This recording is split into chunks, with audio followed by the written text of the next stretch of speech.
ඔයාලා මොනවා කිව්වත් අපි මාලිමාවට. ඔකට කියන්නේ. ඉතින් ඔයාලා මාලිමාවට නම් මාලිමාවට දෙන්න. මම අද කියන්නම් දින්නොත් අවුරුද්දක් ඉන්නේ. බලේ අවුරුද්දක් ඉන්නේ. උන්ට කරගන්න බෑ නේද? මේක විශ්වාසයක් තියෙනවා. නෑ දින්නොත් ඵලයට આવොත් අවුරුද්දක්වත් ඉන්නේ නැහැ කියලා ඉරාජ් කියන්නේ මොන පදනමෙන්ද කියලා සමාජයට ඉරාජ් පොන්නයා යකෝ ඒවගේ ඉන්නත්ත ඔයාට ඒවගේ රාජපක්ෂලා කාරයට හොඳට ඔය ස්ක්‍රිප්ට් ලියලා දැන් ඉවරයිද යකෝ යකෝ උඹලා ඒවගේ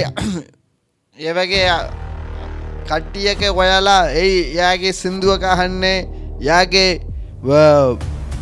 මියුසිකල් ෂෝ එක එන්නේ සල්ලි වීදම් කරලා යාව නැති කරගන්න ඕනේ. යාලා තමයි මේ රටයට තිරසන් දීලා මේ විනාශ කරන්නේ රටයට. අපේ රටයට සංවර්ධන කරන රාජ්‍යලාගේ වගේ කට්ටිය ඔයාලට ඉඩ දෙන්නේ අනිවාර්යෙන්.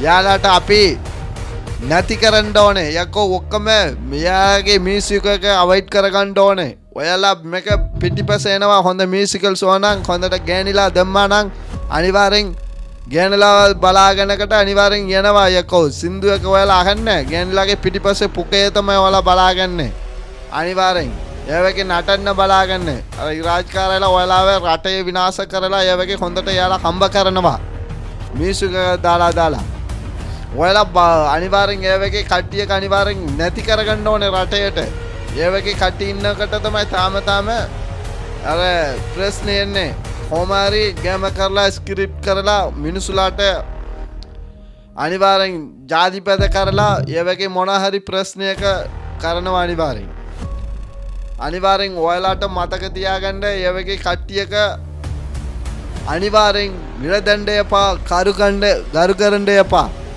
මේක ඉරාජ්ලාගේ මෝඩ මිනිහලා ඉන්න අනිවාර්යෙන් අපේ රටේට අනිවාර්යෙන් බරදක් තමයි එනවා මාලිගාව ඉන්නෑලු කාමයට එන්නෑලු දැන් කීයද අවුරුදු කීයද යකෝ උඹලා වගේ පොන්නයාලා මේක ඔයා මේක අදින්න මේක ගෑනලාගේ රදියක රත්ත මගුල ඔයාලා තමයි ප්‍රශ්න කරේ රටේ විනාශ කරන්නේ ඔයාලා තමයි කොහමද ඔයාලට ආණ්ඩුව ආයෙත් ඔයාලගේ රාජපක්ෂලාගේ ආණ්ඩුව එවර ආයෙත් එන්න ඔයා කීනය දෙගන්න එපා හරිද කල්පනා කරන්න එපා ඒ වගේ හොඳට ජාතිපැද නැති